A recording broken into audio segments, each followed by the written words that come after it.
شروع اللہ کا نام لے کر جو بڑا مہربان نہایت رحم والا ہے۔ یہ ایک سورہ ہے جس کو ہم نے نازل کیا اور اس کے احکام کو فرض کر دیا اور اس میں صاف صاف آیتیں نازل کی تاکہ تم یاد رکھو۔ بدکاری کرنے والی عورت اور بدکاری کرنے والا مرد جب ان کی بدکاری ثابت ہو جائے تو دونوں میں سے ہر ایک کو 100 درے مارو، اور اگر تم اللہ اور روز آخر پر ایمان رکھتے ہو تو اللہ کے قانون کو نافذ کرنے میں تمہیں ان پر ہرگز ترس نہ آئے، اور چاہیے کہ ان کی سزا کے وقت مسلمانوں کی ایک جماعت بھی موجود ہو۔ بدکار مرد تو بدکار یا مشرک عورت کے سوا کسی سے نکاح نہیں کرتا، اور بدکار عورت کو بھی بدکار یا مشرک مرد کے سوا اور کوئی نکاح میں نہیں لاتا، اور یہ یعنی بدکار عورت سے نکاح کرنا مومنوں پر حرام ہے۔ اور جو لوگ پرہیزگار عورتوں کو بدکاری کا عیب لگائیں اور اس پر 4 گواہ نہ لائیں تو ان کو 80 درے مارو، اور کبھی ان کی شہادت قبول نہ کرو، اور یہی بد کردار ہیں۔ ہاں، جو اس کے بعد توبہ کر لیں اور اپنی حالت سنوار لیں تو اللہ بھی بخشنے والا ہے، مہربان ہے۔ اور جو لوگ اپنی بیویوں پر بدکاری کی تہمت لگائیں اور خود ان کے سوا اور گواہ نہ ہوں تو ہر ایک کی شہادت یہ ہے کہ پہلے تو 4 بار اللہ کی قسم کھائے کہ بے شک وہ سچا ہے، اور 5ویں بار یہ کہے کہ اگر وہ جھوٹا ہو تو اس پر اللہ کی لعنت۔ اور عورت سے سزا کو یہ بات ٹال سکتی ہے کہ وہ پہلے 4 بار اللہ کی قسم کھائے کہ بے شک یہ جھوٹا ہے، اور 5ویں دفعہ یوں کہے کہ اگر یہ سچا ہو تو مجھ پر اللہ کا غضب نازل ہو۔ اور اگر تم پر اللہ کا فضل اور اس کی مہربانی نہ ہوتی تو بہت سی خرابیاں پیدا ہو جاتی۔ اور یہ کہ اللہ توبہ قبول کرنے والا ہے، حکیم ہے۔ جن لوگوں نے یہ بہتان باندھا ہے وہ تمہیں میں سے ایک جماعت ہے، اس کو اپنے حق میں برا نہ سمجھنا، بلکہ وہ تمہارے لیے اچھا ہے۔ ان میں سے جس شخص نے گناہ کا جتنا حصہ لیا اس کے لیے اتنا وبال ہے، اور جس نے ان میں سے اس بہتان کا بڑا بوجھ اٹھایا ہے اس کو بڑا عذاب ہوگا۔ جب تم نے وہ بات سنی تھی تو مومن مردوں اور عورتوں نے کیوں اپنے دلوں میں نیک گمان نہ کیا، اور کیوں نہ کہہ دیا کہ یہ کھلم کھلا بہتان ہے؟ یہ بہتان لگانے والے اپنی بات کی تصدیق کے لیے 4 گواہ کیوں نہ لائے؟ تو جب یہ گواہ نہیں لا سکے تو اللہ کے نزدیک یہی جھوٹے ہیں۔ اور اگر دنیا اور آخرت میں تم پر اللہ کا فضل اور اس کی رحمت نہ ہوتی تو جس شغل میں تم منہمک تھے اس کی وجہ سے تم پر بڑا سخت عذاب نازل ہوتا، جب تم اپنی زبانوں سے اس کا ایک دوسرے سے ذکر کرتے تھے اور اپنے منہ سے ایسی بات کہتے تھے جس کا تم کو کچھ بھی علم نہ تھا، اور تم اسے ایک ہلکی بات سمجھتے تھے، حالانکہ اللہ کے نزدیک وہ بڑی بھاری بات تھی۔ اور جب تم نے اسے سنا تھا تو کیوں نہ کہہ دیا کہ ہمیں شایع نہیں کہ ایسی بات زبان پر لائیں؟ پروردگار تو پاک ہے، یہ تو بہت بڑا بہتان ہے۔ اللہ تمہیں نصیحت کرتا ہے کہ اگر مومن ہو تو پھر کبھی ایسا کام نہ کرنا، اور اللہ تمہارے سمجھانے کے لیے اپنی آیتیں کھول کھول کر بیان فرماتا ہے، اور اللہ جاننے والا ہے، حکمت والا ہے۔ جو لوگ اس بات کو پسند کرتے ہیں کہ مومنوں میں بے حیائی یعنی تہمت بدکاری کی خبر پھیلے، ان کو دنیا اور آخرت میں دکھ دینے والا عذاب ہوگا، اور اللہ جانتا ہے اور تم نہیں جانتے۔ اور اگر تم پر اللہ کا فضل اور اس کی رحمت نہ ہوتی تو کیا کچھ نہ ہوتا، مگر وہ کریم ہے، اور یہ کہ اللہ نہایت مہربان ہے، رحیم ہے۔ مومنوں، شیطان کے قدموں پر نہ چلنا، اور جو شخص شیطان کے قدموں پر چلے گا تو شیطان تو بے حیائی کی باتیں اور برے کام ہی بتائے گا۔ اور اگر تم پر اللہ کا فضل اور اس کی مہربانی نہ ہوتی تو ایک شخص بھی تم میں پاک نہ ہو سکتا، مگر اللہ جس کو چاہتا ہے پاک کر دیتا ہے، اور اللہ سننے والا ہے، جاننے والا ہے۔ اور جو لوگ تم میں صاحب فضل اور صاحب مال ہیں وہ اس بات کی قسم نہ کھائیں کہ رشتہ داروں اور محتاجوں اور وطن چھوڑ جانے والوں کو کچھ نہیں دیں گے، اور ان کو چاہیے کہ معاف کر دیں اور درگزر کریں۔ کیا تم پسند نہیں کرتے کہ اللہ تم کو بخش دے؟ اور اللہ تو بخشنے والا ہے، مہربان ہے۔ جو لوگ پرہیزگار اور برے کاموں سے بے خبر اور ایماندار عورتوں پر بدکاری کی تہمت لگاتے ہیں ان پر دنیا اور آخرت دونوں میں لعنت ہے، اور ان کو سخت عذاب ہوگا، یعنی قیامت کے روز جس دن ان کی زبانیں اور ہاتھ اور پاؤں سب ان کے کاموں کی گواہی دیں گے۔ اس دن اللہ ان کو ان کے اعمال کا پورا پورا اور ٹھیک ٹھیک بدلہ دے گا، اور ان کو معلوم ہو جائے گا کہ اللہ برحق اور حق کو ظاہر کرنے والا ہے۔ ناپاک عورتیں ناپاک مردوں کے لیے ہیں اور ناپاک مرد ناپاک عورتوں کے لیے، اور پاک عورتیں پاک مردوں کے لیے ہیں اور پاک مرد پاک عورتوں کے لیے۔ یہ پاک لوگ ان جھوٹوں کی باتوں سے بری ہیں اور ان کے لیے بخشش اور نیک روزی ہے۔ مومنوں، اپنے گھروں کے سوا دوسرے لوگوں کے گھروں میں گھر والوں سے اجازت لیے اور ان کو سلام کیے بغیر داخل نہ ہوا کرو، یہ تمہارے حق میں بہتر ہے، اور ہم یہ نصیحت اس لیے کرتے ہیں کہ شاید تم یاد رکھو۔ پھر اگر تم گھر میں کسی کو موجود نہ پاؤ تو جب تک تم کو اجازت نہ دی جائے اس میں مت داخل ہو، اور اگر یہ کہا جائے کہ اس وقت لوٹ جاؤ تو لوٹ جایا کرو، یہ تمہارے لیے بڑی پاکیزگی کی بات ہے، اور جو کام تم کرتے ہو اللہ سب جانتا ہے۔ ہاں، اگر تم کسی ایسے مکان میں جاؤ جس میں کوئی نہ بستا ہو اور اس میں تمہارا اسباب رکھا ہو تو تم پر کچھ گناہ نہیں، اور جو کچھ تم ظاہر کرتے ہو اور جو پوشیدہ کرتے ہو اللہ کو سب معلوم ہے۔ مومن مردوں سے کہہ دو کہ اپنی نظریں نیچی رکھا کریں اور اپنی شرمگاہوں کی حفاظت کیا کریں، یہ ان کے لیے بڑی پاکیزگی کی بات ہے، اور جو کام یہ کرتے ہیں اللہ ان سے خبردار ہے۔ اور مومن عورتوں سے کہہ دو کہ وہ بھی اپنی نگاہیں نیچی رکھا کریں اور اپنی شرمگاہوں کی حفاظت کیا کریں، اور اپنی آرائش یعنی زیور کے مقامات کو ظاہر نہ ہونے دیا کریں مگر جو اس میں سے کھلا رہتا ہو، اور اپنے سینوں پر اوڑھنیاں اوڑھے رہا کریں، اور اپنے خاوند اور باپ اور خسر اور بیٹوں اور خاوند کے بیٹوں اور بھائیوں اور بھتیجوں اور بھانجوں اور اپنی جیسی مومن عورتوں اور لونڈی غلاموں کے سوا نیز ان خدام کے جو عورتوں کی خواہش نہ رکھیں، یا ایسے لڑکوں کے جو عورتوں کے پردے کی چیزوں سے واقف نہ ہوں۔ غرض ان لوگوں کے سوا کسی پر اپنی زینت اور سنگھار کے مقامات کو ظاہر نہ ہونے دیں،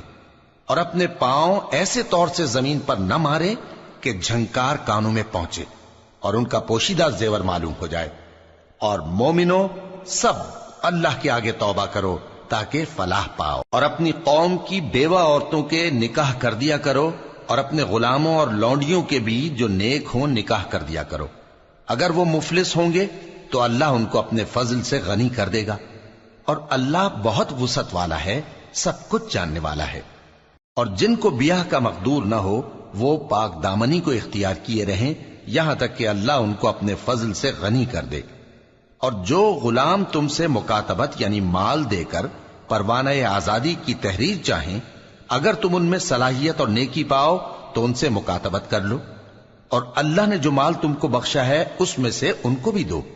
اور اپنی باندیوں کو اگر وہ پاک دامن رہنا چاہیں تو دنیاوی زندگی کے فوائد حاصل کرنے کے لیے بدکاری پر مجبور نہ کرنا،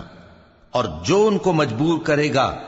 تو ان بیچاریوں کے مجبور کیے جانے کے بعد اللہ بخشنے والا ہے، مہربان ہے۔ اور ہم نے تمہاری طرف روشن آیتیں نازل کی ہیں، اور جو لوگ تم سے پہلے گزر چکے ہیں ان کی خبریں اور پرہیزگاروں کے لیے نصیحت۔ اللہ آسمانوں اور زمین کا نور ہے،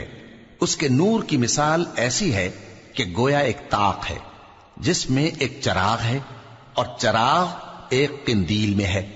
اور قندیل ایسی صاف شفاف ہے کہ گویا موتی کا سا چمکتا ہوا تارا ہے۔ اس میں ایک مبارک درخت کا تیل جلایا جاتا ہے یعنی زیتون کا، کہ نہ مشرق کی طرف ہے نہ مغرب کی طرف۔ ایسا معلوم ہوتا ہے کہ اس کا تیل خواہ آگ اسے نہ بھی چھوئے جلنے کو تیار ہے، بڑی روشنی پر روشنی ہو رہی ہے۔ اللہ اپنے نور سے جس کو چاہتا ہے سیدھی راہ دکھاتا ہے، اور اللہ جو مثالیں بیان فرماتا ہے تو لوگوں کے سمجھانے کے لیے، اور اللہ ہر چیز سے واقف ہے۔ وہ قندیل ان گھروں میں ہے جن کے بارے میں اللہ نے ارشاد فرمایا ہے کہ بلند کیے جائیں اور وہاں اللہ کے نام کا ذکر کیا جائے، اور ان میں صبح و شام اس کی تسبیح کرتے ہیں۔ ایسے لوگ جن کو اللہ کے ذکر اور نماز پڑھنے اور زکوٰۃ دینے سے نہ سوداگری غافل کرتی ہے نہ خرید و فروخت، وہ اس دن سے جب دل خوف اور گھبراہٹ کے سبب الٹ جائیں گے اور آنکھیں اوپر چڑھ جائیں گی ڈرتے ہیں، تاکہ اللہ ان کو ان کے اعمال کا بہت اچھا بدلہ دے اور اپنے فضل سے زیادہ بھی عطا فرمائے۔ اور اللہ جس کو چاہتا ہے بے حساب رزق دیتا ہے۔ اور جن لوگوں نے کفر کیا ان کے اعمال کی مثال ایسی ہے جیسے میدان میں ریت کہ پیاسا اسے پانی سمجھے، یہاں تک کہ جب اس کے پاس آئے تو اسے کچھ بھی نہ پائے اور اللہ ہی کو اپنے پاس دیکھے تو وہ اسے اس کا حساب پورا پورا چکا دے، اور اللہ جلد حساب کرنے والا ہے۔ یا ان کے اعمال کی مثال ایسی ہے جیسے گہرے سمندر میں اندھیرے جس پر لہر چڑھی چلی آتی ہو اور اس کے اوپر اور لہر آ رہی ہو اور اس کے اوپر بادل ہو، غرض اندھیرے ہی اندھیرے ہوں، ایک پر ایک چھایا ہوا، جب اپنا ہاتھ نکالے تو کچھ نہ دیکھ سکے، اور جس کو اللہ روشنی نہ دے اس کو کہیں بھی روشنی نہیں مل سکتی۔ کیا تم نے نہیں دیکھا کہ جو لوگ آسمانوں اور زمین میں ہیں اللہ کی تسبیح کرتے رہتے ہیں، اور پر پھیلائے ہوئے پرندے بھی، اور سب اپنی نماز اور تسبیح کے طریقے سے واقف ہیں، اور جو کچھ وہ کرتے ہیں سب اللہ کو معلوم ہے، اور آسمان اور زمین کی بادشاہی اللہ ہی کے لیے ہے اور اللہ ہی کی طرف لوٹ کر جانا ہے۔ کیا تم نے نہیں دیکھا کہ اللہ ہی بادلوں کو چلاتا ہے، پھر ان کو آپس میں ملا دیتا ہے، پھر ان کو تہ بتہ کر دیتا ہے، پھر تم دیکھتے ہو کہ بادل سے مے نکل کر برس رہا ہے، اور آسمان میں جو اولوں کے پہاڑ ہیں ان سے اولے نازل کرتا ہے، تو جس پر چاہتا ہے اس کو برسا دیتا ہے اور جس سے چاہتا ہے ہٹا رکھتا ہے، اور بادل میں جو بجلی ہوتی ہے اس کی چمک آنکھوں کو خیرہ کر کے بینائی کو اچکے لیے جاتی ہے۔ اللہ ہی رات اور دن کو بدلتا رہتا ہے، اہل بصارت کے لیے اس میں بڑی عبرت ہے۔ اور اللہ ہی نے ہر چلنے پھرنے والے جاندار کو پانی سے پیدا کیا، تو ان میں سے بعض ایسے ہیں کہ پیٹ کے بل چلتے ہیں، اور بعض ایسے ہیں جو 2 پاؤں پر چلتے ہیں، اور بعض ایسے ہیں جو 4 پاؤں پر چلتے ہیں۔ اللہ جو چاہتا ہے پیدا کرتا ہے، بے شک اللہ ہر چیز پر قادر ہے۔ ہم ہی نے روشن آیتیں نازل کی ہیں، اور اللہ جس کو چاہتا ہے سیدھے راستے کی طرف ہدایت کرتا ہے۔ اور بعض لوگ کہتے ہیں کہ ہم اللہ پر اور رسول پر ایمان لائے اور ان کا حکم مان لیا، پھر اس کے بعد ان میں سے ایک فریق پھر جاتا ہے، اور یہ لوگ صاحب ایمان ہی نہیں ہیں، اور جب ان کو اللہ اور اس کے رسول کی طرف بلایا جاتا ہے تاکہ پیغمبر ان کا قضیہ چکا دیں تو ان میں سے ایک فریق منہ پھیر لیتا ہے، اور اگر ان کو حق ملتا ہو تو اس کی طرف قبول کر کے چلے آتے ہیں۔ کیا ان کے دلوں میں بیماری ہے یا یہ شک میں ہیں، یا ان کو یہ خوف ہے کہ اللہ اور اس کا رسول ان پر ظلم کریں گے؟ نہیں، بلکہ یہ خود ہی ظالم ہے۔ مومنوں کی تو یہ بات ہے کہ جب اللہ اور اس کے رسول کی طرف بلائے جائیں تاکہ وہ ان میں فیصلہ کریں تو کہیں کہ ہم نے حکم سن لیا اور مان لیا، اور یہی لوگ فلاح پانے والے ہیں۔ اور جو شخص اللہ اور اس کے رسول کی فرما برداری کرے گا اور اس سے ڈرے گا اور اس کا تقوی اختیار کرے گا تو ایسے ہی لوگ مراد کو پہنچنے والے ہیں۔ اور یہ اللہ کی سخت سخت قسمیں کھاتے ہیں کہ اگر تم ان کو حکم دو تو سب گھروں سے نکل کھڑے ہوں۔ کہہ دو کہ قسمیں مت کھاؤ،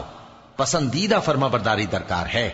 بے شک اللہ تمہارے سب اعمال سے خبردار ہے۔ کہہ دو کہ اللہ کی فرما برداری کرو اور رسول کے حکم پر چلو، اگر منہ موڑو گے تو رسول پر اس چیز کا ادا کرنا ہے جو ان کے ذمے ہے، اور تم پر اس چیز کا ادا کرنا ہے جو تمہارے ذمے ہے،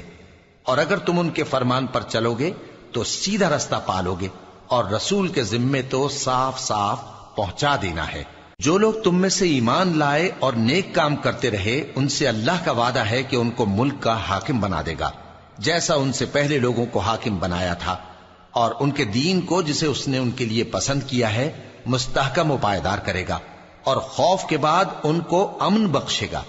وہ میری عبادت کریں گے اور میرے ساتھ کسی چیز کو شریک نہ بنائیں گے، اور جو اس کے بعد کفر کرے تو ایسے ہی لوگ بد کردار ہیں۔ اور نماز پڑھتے رہو اور زکوٰۃ دیتے رہو اور پیغمبر کے فرمان پر چلتے رہو تاکہ تم پر رحمت کی جائے، اور ایسا خیال نہ کرنا کہ کافر لوگ ہم کو زمین میں مغلوب کر دیں گے،